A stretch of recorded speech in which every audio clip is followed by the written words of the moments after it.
Hey everyone, my name is Jenny Wren Stotrup of Gritty Birds Podcasting and the Gritty Birds Podcast, and this is Free Fridays. New skill. We're going to deep dive into things that help you be a better content director and a better podcaster and being better at working from home. And if you can, go ahead and subscribe to the YouTube so that we can go ahead and change our URL. All right, thanks so much and enjoy the video.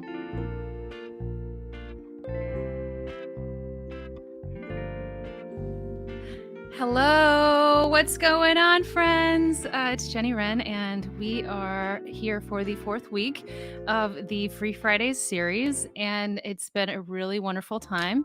Just to catch you up, if you are listening to this live, you can go ahead and go to StreamYard.com/Facebook to be able to comment on the feed. If you are watching this in post on YouTube, you can go ahead and push subscribe below. That way we can get our feed able to get our specific URL. So we're going to be talking about something that I have not talked about in a while, and I'm really stoked to speak about today, and that is talking about getting into media. So for the last four weeks, so this is the fourth one, we talked about how to set up a podcast, which really works for any streaming media. And then we went into streaming, and that includes home.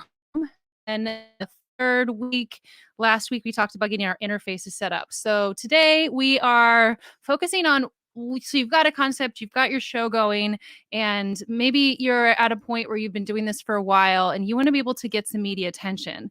And so we're going to be talking about some of the things that are going on right now based on media, so that this is a present thing, but also just some general concepts about how we're going to be setting up our press kits, whether we should be having press kits, what our press releases should look like, what different kinds of press releases can look like in all the media that we're doing.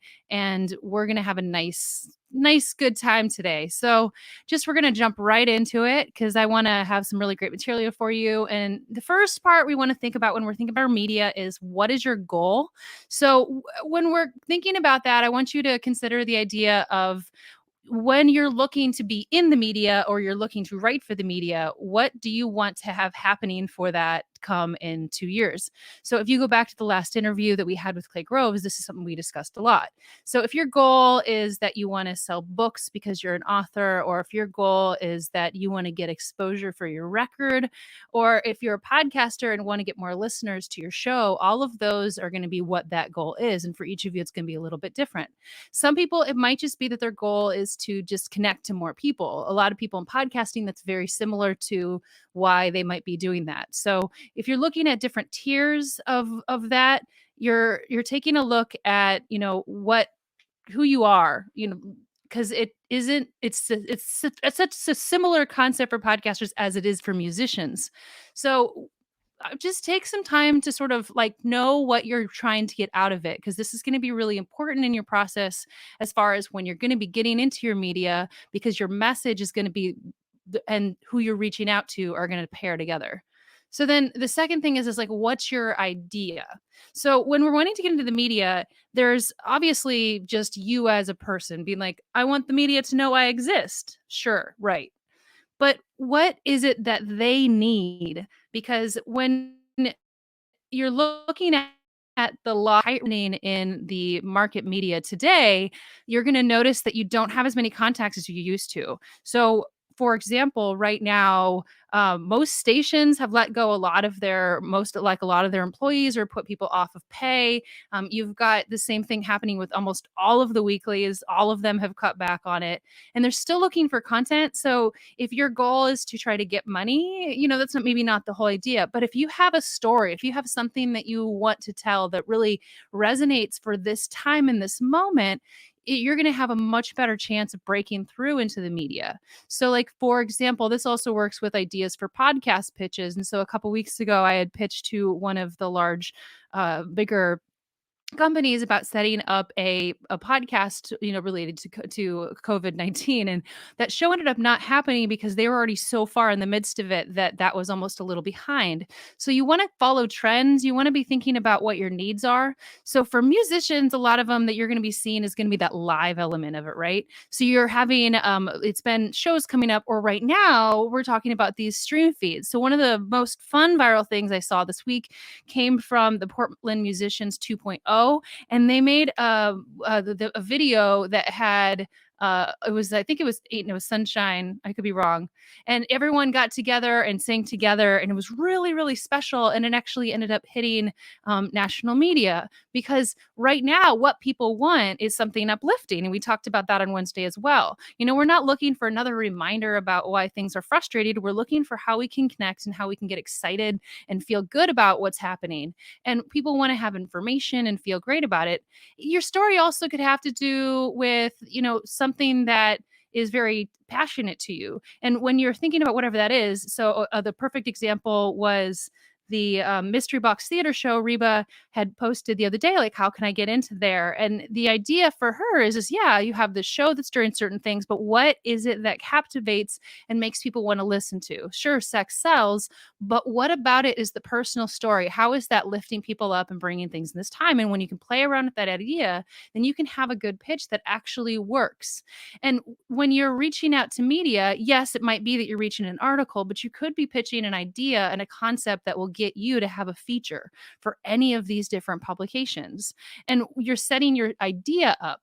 But that kind of brings us back down to where we were before. When we're talking about media, we want to think about, also who is actually in the media right now. So when I'm trying to find media contacts, where I was 5 years ago, when I was doing a lot of PR and when I was doing a lot of sponsorship, back 7, 8 years ago, it was a completely different market because there were different people that were actually there. So one of the things I recommend is seeing like your most recent papers and actually having like a long list that you're kind of checking in and building up from that has all the current people for different publications. And that has been something that I found really helpful to find when I was working when I've done different festivals, because you'll get the press list of everyone that said that they were coming, and then you can reach out to those people, and a lot of them will then defer you to the next person who's actually relevant. You can pitch just, straight to like your main music at or to something at.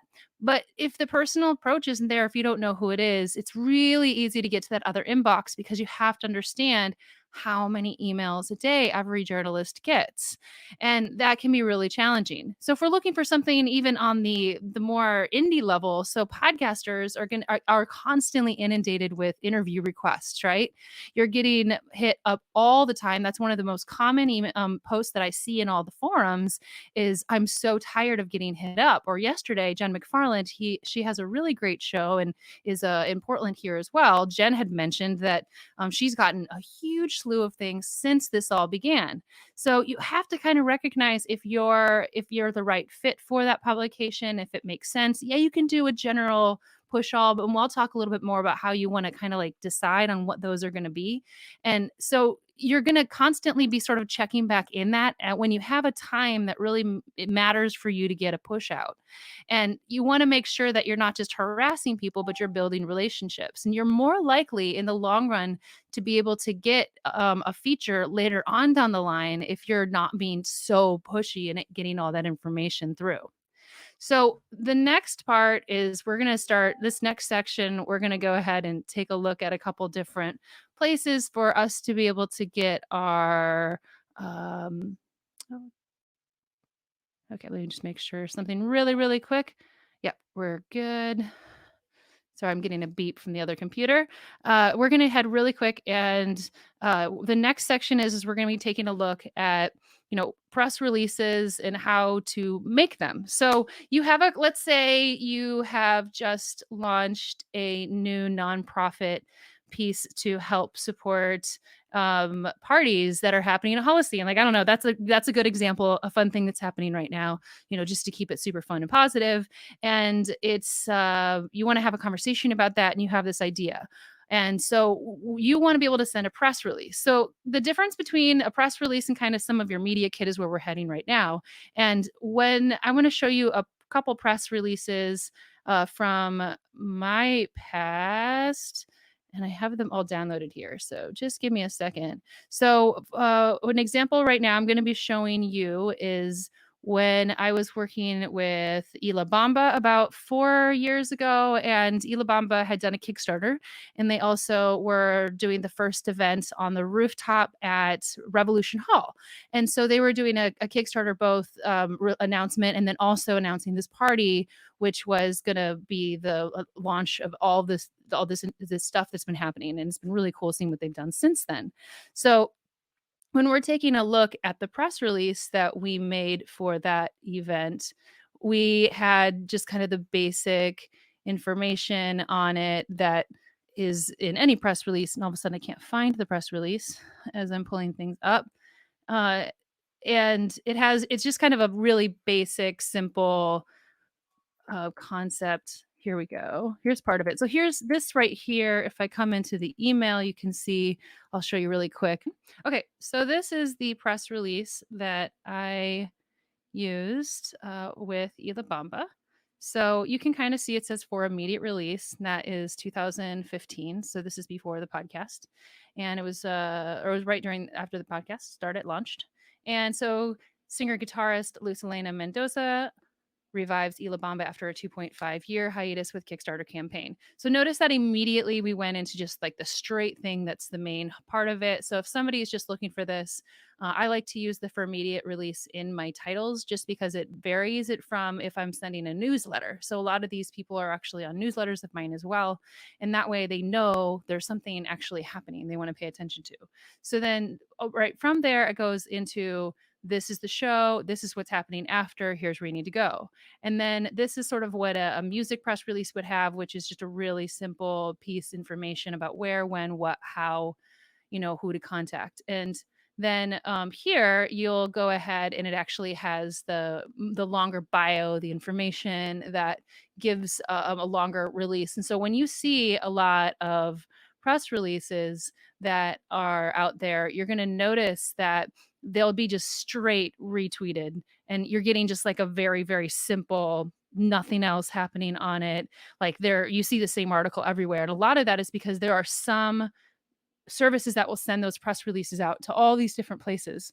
And a lot of publicists will do a couple different kinds of emails. And that's the next thing I'm going to show you. So a press release can also look more along the lines of where they're just sending you, it's a little bit of an easier, let me see. Okay, we'll go to this email. So I guess I have that shut. Yep. Okay, here we go. So the other kind is going to be where I get these all the time from the world of music. So I get just tons and tons and tons of contacts from people that are sending things. And that's because I cover music festivals. So between Pickathon and Treefort and all of these different ones, you're getting information on it. So if we're going to look at our press releases, this is a second one. And this one is from Miley Playground. And okay, let me share it. Thank you for your patience. So we're almost there. I find that StreamYard's a little funky on the shares. Okay, there we are. So this is from Miley Playground, and you can see right here, it's got just your little information. There's a personal message here, and they've added that. And then they say what it sounds like, where else it's been covered, and then you have a link to it. So some of them will actually have it attached. Some of them will have the press release just a little bit different. So I think that's the same one. And then, so this one is Sean McConnell, and you can see where they have that, but there's just a single, contact there. And then it gives me just enough info so that if I want to write it up very quickly on my website, I can do that without ever having to interview them. So it simplifies my job as a journalist. I can write about new music every single day just from what comes to my inbox. I don't even have to search it if I want to. But it also opens up the idea of having a conversation with them. And that's the information that we're kind of talking about today, is what are the things that we're getting out to them. So when you have it, you want to have sort of the why is it important? And also think about how to make that kind of catchy. And then you want to have just like a really short piece of information information that actually gets it out there, and then the actual information about the event, like have a picture, things like that. And then you send a personal message along with it, and then you follow up again. Usually I do something like 3 days and then a week. If it's something more urgent, I might even follow up with them the next day and then do 3 days and then a week out. So uplifting, PO'd. Richard said, "It's important to be uplifting. I tend to be PO'd." Oh, yes, yeah, totally. So yeah, that's kind of like the basic idea of what's in your press release. And for most of your things, you won't really need a press release, but having a template press release in your area, like you know, in your box of things that you have is really great because you never know when something cool might end up coming out.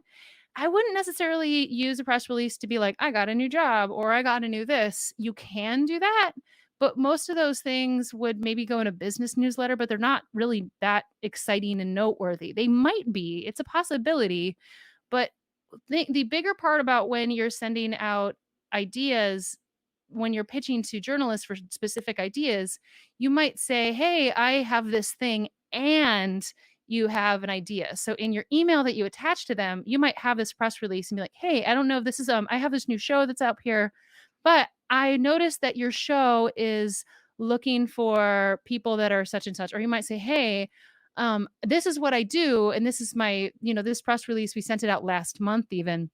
And you're able to come back at them and say, "Hey, I don't know if you saw that last month." You could even like have sent this idea about them to like, so I would do it for a brand new show, right? But I could come back to them a month later, even if I hadn't heard from them, or if they just said, "Hey, not right now," or just I'd gotten an auto response. Then you can come to them and say, "I have an idea for a segment for you to do. This is what I speak on, and this is sort of where the next part ends up coming in." And we want to be prepared once we actually have all of once we've actually landed somebody, something's worked out, somebody wants to do it, somebody wants to have a feature. We want to have all the things for them to have really easily. And that's sort of where the press kit kind of comes around. For some people, the press kit side of things are happenings at first. So they're taking a look at when things are going forward.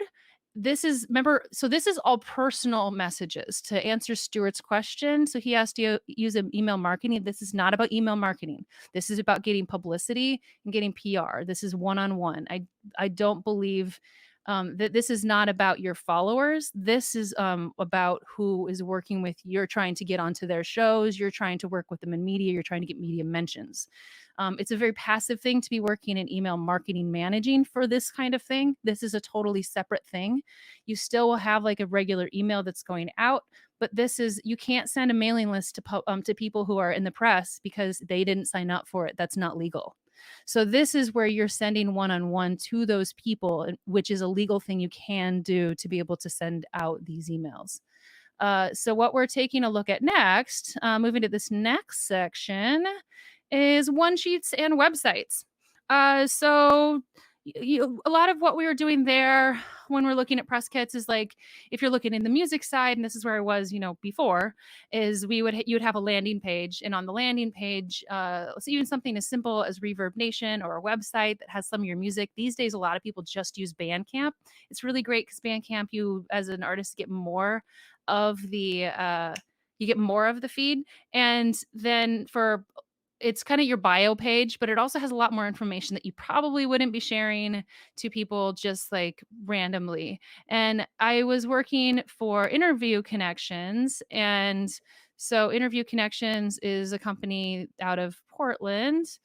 Sorry, wrong. They're on the East Coast. Totally not Portland. Completely wrong. I met them at Podcast Movement after I got that grant and went to Chicago for there. And so they had one perspective on it, and I'd done a version of one before, but we're going to take a look. So here, it has a headshot, it has a bio, interview topics, interview questions, contact info. So you can go to interviewconnections.com. And this is my friend Amani, and I thought that was good to have an example from him, so you can see like where you can find him. I'm probably going to I'll make sure that I change that, and it's giving just some of his information, and that way you have, I don't think it's shared. Okay, just a second. Um, So we're having the shared part of it, and I'm gonna share it again. I don't think that worked. Or maybe it did. So you're taking a look and you're having these one sheets, and these are just kind of as a cheat, and you can use them, but they're more important for the post part as far as things go, and just for sort of for the sense of I actually matter. So there aren't people that are necessarily actively going and searching these one sheets on the internet, but what you are having is that legitimacy. If you have that, it just is one more thing again in your arsenal. A lot of when it comes down to being a part of the media or having any of these booked is just having the thing. If someone says, do you have a one sheet, for you to be able to say, yes, you do. Because if you don't have that, you don't have that legitimacy. And that's the important part, is making sure that you're not blowing off things that you could be doing and having on this time to be able to do. Otherwise, you're wasting people's time. Just have something together. So I'll show you originally what I had. Let me just pull this up really quick. So I started off with this one, and then um, after I didn't use it a ton. So it was one of those things where I actually used it for another use, and that is sponsorship. These become really important for sponsorship more than anything else. So I got the share screen going on here. Okay.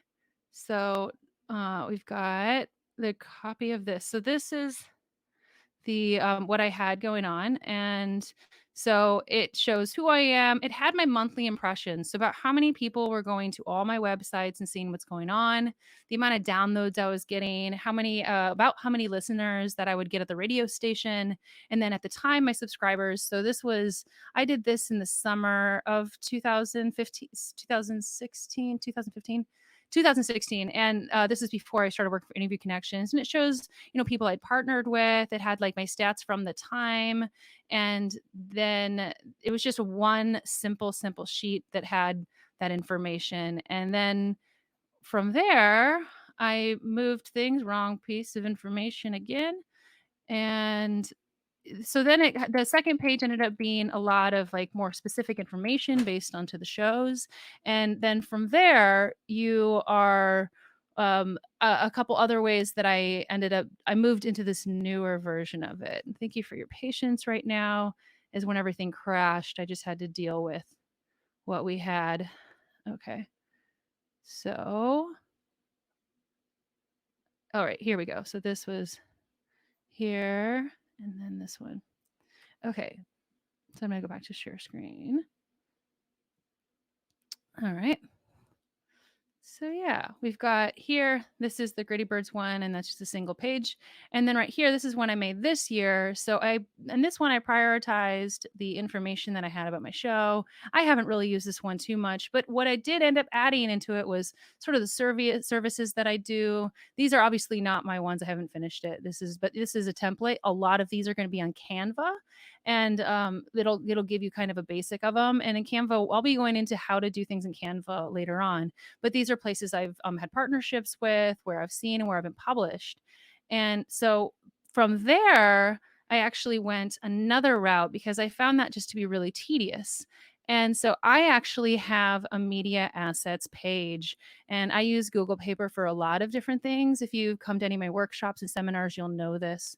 And so here I've got my photos. I've got one of my videos. I'll probably have my Army video up soon, and as well as my things, the Free Friday workshop series. So if I was actually to be sending out a press release, and that's the press release side where I'm telling somebody some information that I have, they know that they can get access to these documents. They can really easily add some photos. They know a little bit about me, and then they already have my contact when it comes to the email. So it ends up being very, very useful going that route, because these days with everything being digitals, then you want to be able to have your different pieces. So what I've usually done in any of these is that I will take portions of things that I like in one template, and then I'll use another. And I'll show you guys another later on about how to do this in Canva. Next week, I'll go into some of the Canva stuff because I want to show you that a little bit deeper. But just for our sake of time, I really don't feel like it makes sense to get everything into Canva. So at this point, I'm just going to pause really quick and step into the comments. I think I addressed with Stuart that I don't use an email. I do use email marketing, but it's a totally different purpose than what we're talking about here. Larry with One Sheets and being a book. I believe that they have a better use than being booked, but I think that you can have them, and a lot of them are used for booking. Um, Adlai, again, I just mentioned that you want to be able to find something that works for you. Templates are really helpful because they'll give you that initial guide, but you can go ahead and tweak them. You might notice from my photos that I have an immense amount of photos. I've been trying to get, every time I get a chance to get a professional photo, I go ahead and take it. That way I have a lot of media that I can play around with. And then I'm able to even pull back media that's 10, 15 years old because it just exists because I made sure that I had it. So, but one of the things that ends up happening is that once you've started building this foundation, again, it begins that you're building this relationship with a lot of these journalists. So while it might not be the right fit for them, maybe their editor just isn't quite feeling it, you have to recognize that they don't have like vast resources to publish everywhere. You might be able to get more luck with independents, but a lot of them are not really being paid for it. Or if you're trying to go on podcasts, again, you want to get personal with it and figure out what your message is. Because one thing that I found in this last year is like, what's the thing that people actually need? Or what's something that like brings joy to people as opposed to going from another end. Hello, Sal.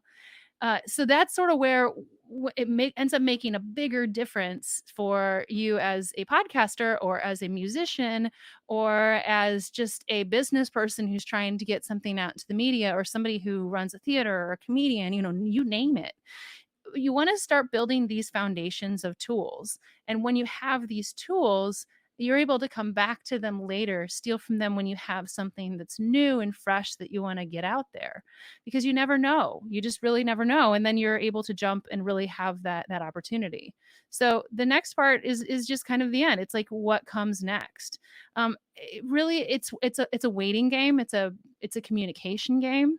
You might find that they need something from you, especially if you are somebody who's in the media. If they say, hey, I don't have this that I need right now, but maybe there's a one liner, or maybe they need to have who knows, it could be that they have an event. For me, I would show up to events and meet people. I would, as a journalist myself, I would write for different publications. I would try to keep more media happening. And as a result, I haven't gone a year without at least being invited on several shows every year, and I don't really push to be on them. But because I'm doing things that are relevant and building this constant foundation, it does lead to more opportunities. I do apply to speak places. That is something that I do. But I went to the point of not wanting to do PR for other people anymore, even though I get asked, because I'm like, I don't want to go back there and build that contact list.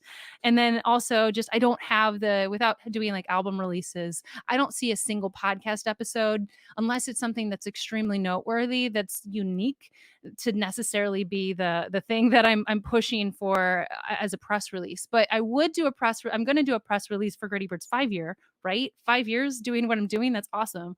I should have done a press release when I started my company, but I wanted a little more time.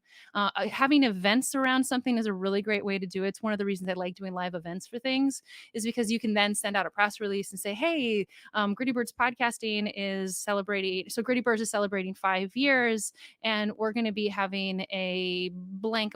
And I still haven't decided what I'm going to do, but having a special event is something that's going to be able to pull people together and celebrate the fact that like I've been spending 5 years in this media landscape as a podcast producer and as a host and all the other fun stuff that I've gotten to do. And that's an example of it.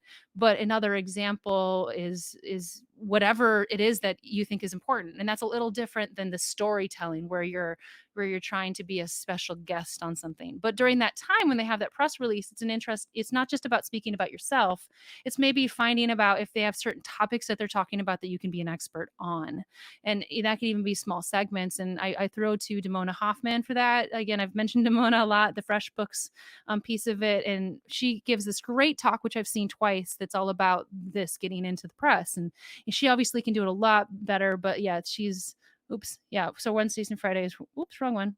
That's the Fresh Books one. So Fresh Books, I was on the Fresh Books podcast last week, and that's Damona. But she's been on tons of national media. She was on All Things Considered last week, on Wednesday, I had Clay Groves, and Clay, was recently in the New York Times. And those are all very relevant and are kind of the ideas where it wasn't that it was an article about Clay Groves. It was an article about such and such and this person who is talking to them. And that ends up being a really great spike for whatever their need is for their shows, whether they want more listeners, for example, right? So that's kind of like the real big basic around these. And the big tenets to think around are: be prepared, have some of the things that you need to have as far as like in your toolkit. So like have a basic template for a press release, have a couple ideas for things you want to pitch possibly, as a writer or as a guest. Keep your eye out on for what people, if people are doing really close needs, build relationships with journalists that are out there. And I don't mean like keep sending them the things like, hey, have you checked this out? Have you checked this out? I mean, actual relationships. Comment, write a message and say, hey, I really liked your article on such and such. Be noteworthy, become their friends. And I mean, legitimately friends.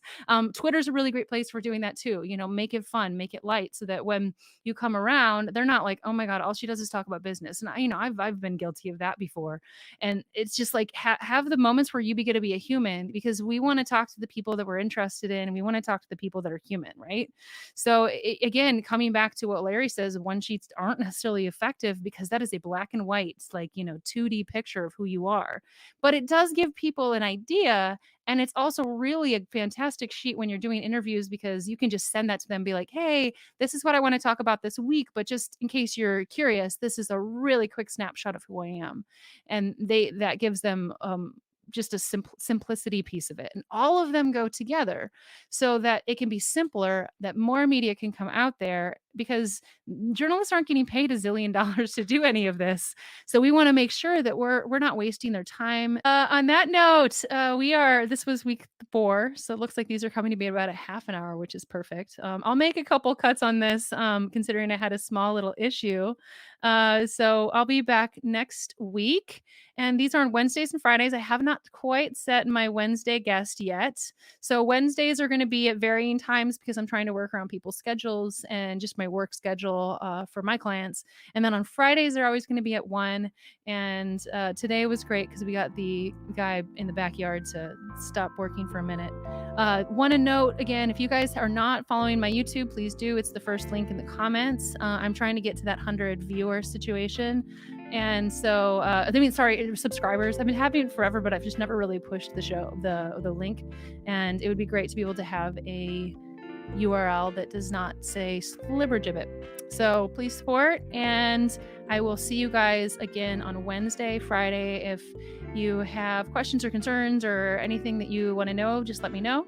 And you can go ahead and actually sign up on the website at grittybirds.com/free Fridays. And then I'll send out a newsletter toward the end of the week talking about what's been going on. And I'll catch you guys later. Thanks.